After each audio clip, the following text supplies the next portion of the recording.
Bienvenue dans cette session de 15 minutes de grâce et de vérité. Avant d'écouter sa parole ce matin, nous allons adorer le Seigneur de tout notre cœur. Alléluia Jésus. Entends ma voix et le cri de mon cœur. Je m'humilie, je m'approche de toi et je me tiens devant toi pour cette nation. Fais que ton peuple soit libéré, te cherche et qu'il soit une maison de prière. Jésus, et je me tiens devant toi pour cette nation. Fais que ton peuple soit libéré, te cherche et qu'il soit une maison de prière et qu'il soit une maison de prière. Alléluia Seigneur. Ouvrons nos cœurs à la parole de Dieu. Bienvenue à tous, très heureux de vous accueillir une fois de plus aujourd'hui dans ce programme de 15 minutes de grâce et de vérité. Et toujours dans la série comment réagir et comment se préparer contre les attaques qui viennent contre nous, toujours sous la Nouvelle Alliance, selon la parole de Jésus-Christ. Nous allons regarder ensemble aujourd'hui un passage que j'aimerais lire dans le livre de Luc, l'évangile de Luc, au chapitre 9, et à partir du verset 51. Ce passage nous dit « Lorsque le temps où il devait être enlevé du monde approcha, Jésus prit la résolution de se rendre à Jérusalem. Il envoya devant lui des messagers qui se mirent en route et entrèrent dans un bourg des Samaritains, pour lui préparer un logement.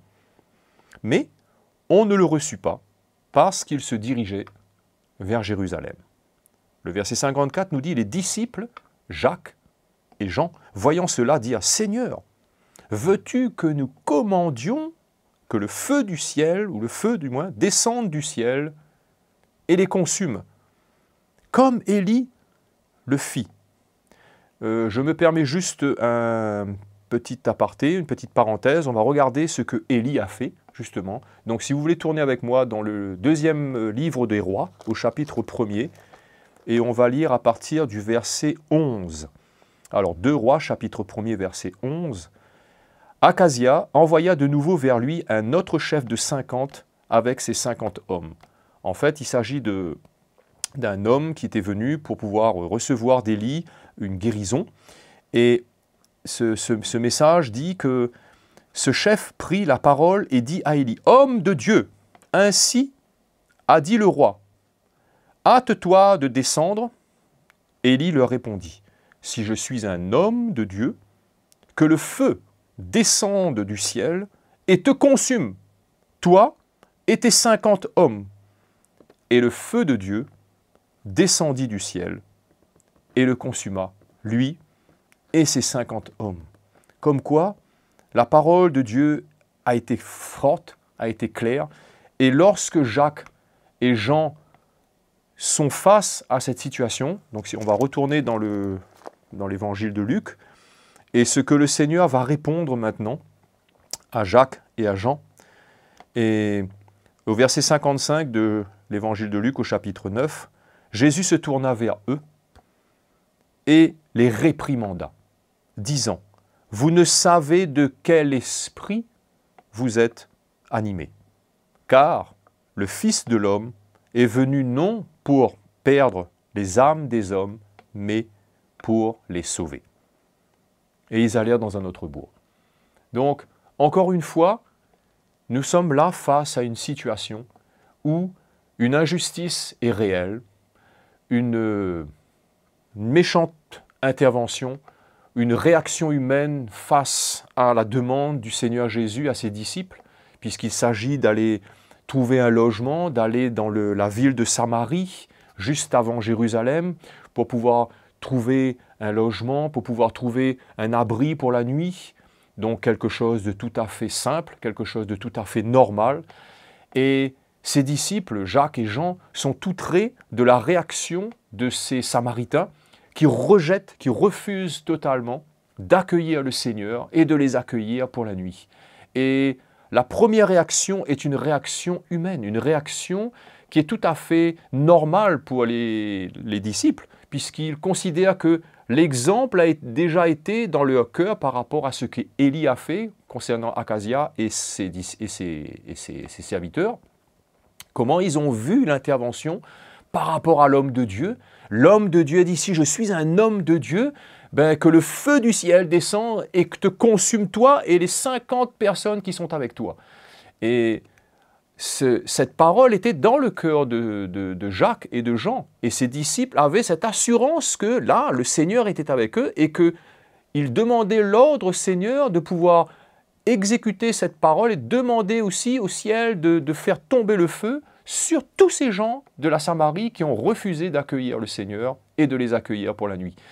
Et là encore, nous voyons comment, en tant que chrétiens, nous pouvons faire face des fois à des injustices concernant, parce que nous sommes chrétiens, parce que nous sommes des fois différents des autres, si je peux dire ainsi. Nous faisons face des fois à quelqu'un qui va chercher un emploi ou qui est peut-être déjà dans un emploi, qui travaille déjà, fait face à des injustices et où il doit y avoir quelque part des choses qui ne sont pas correctes, qui doivent être faites. Comment on est face à des situations où souvent notre chair a envie de se révolter, on a envie de faire valoir notre droit de chrétien, notre sécurité et l'autorité que nous représentons sur cette terre.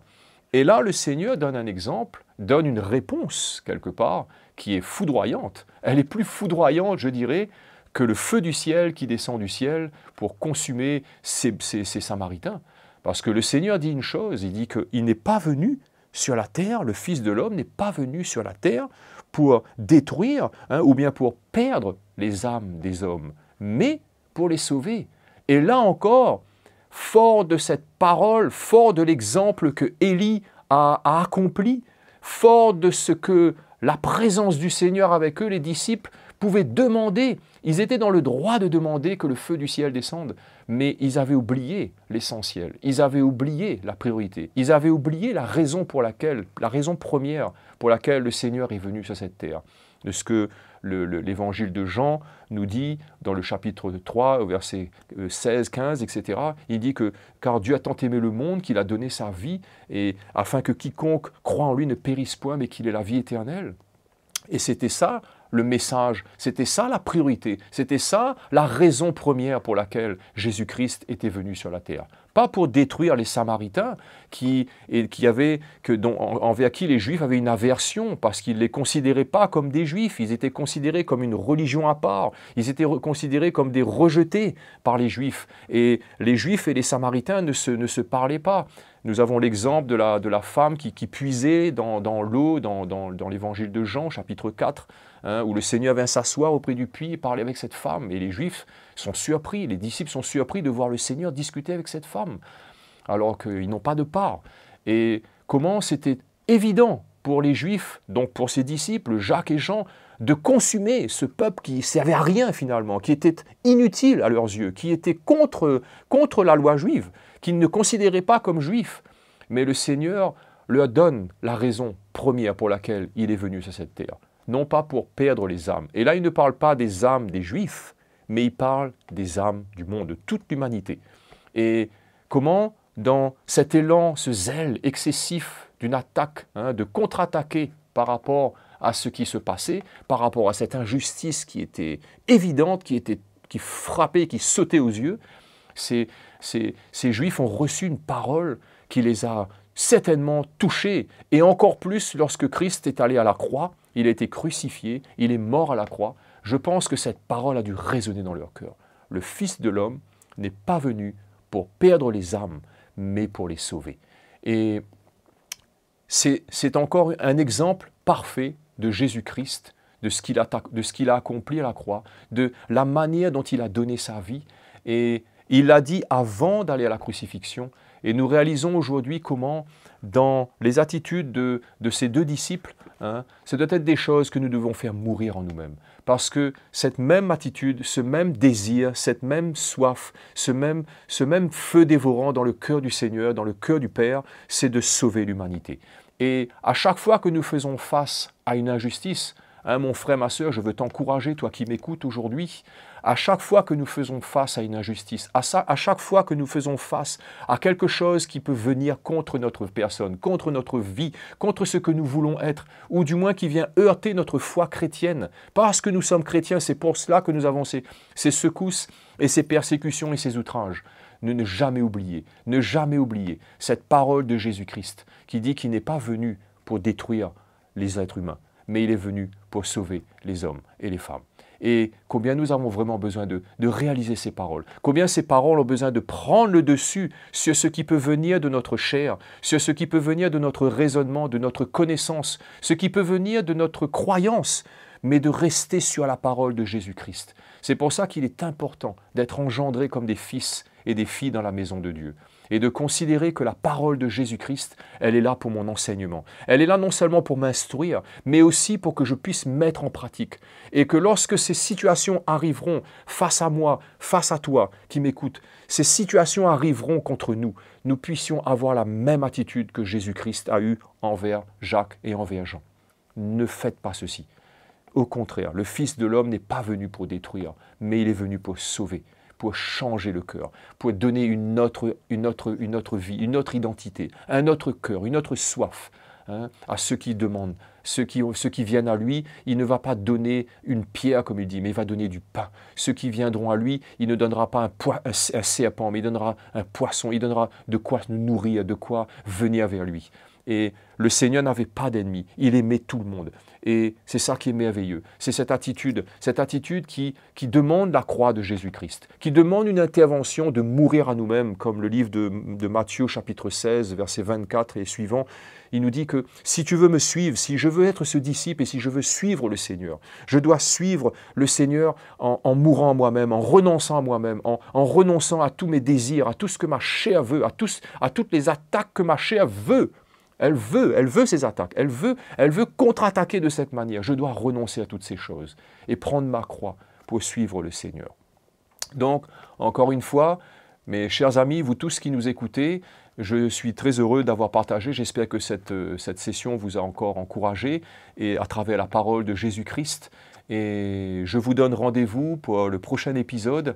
Et en attendant, que le Seigneur vous bénisse et qu'il puisse prendre soin de vous et que l'on puisse lui faire confiance pour la suite. À très bientôt. Quelle grâce d'entendre la vérité dans cette session de 15 minutes de grâce et de vérité. Je suis certain que nous avons été challengés par la parole de Dieu. Nous vous encourageons à aimer et à partager ce programme et à vous abonner à notre chaîne YouTube. Vous pouvez nous écrire à l'adresse affichée sur votre écran et de nous faire part de vos expériences, questions et témoignages. Que le Seigneur vous bénisse.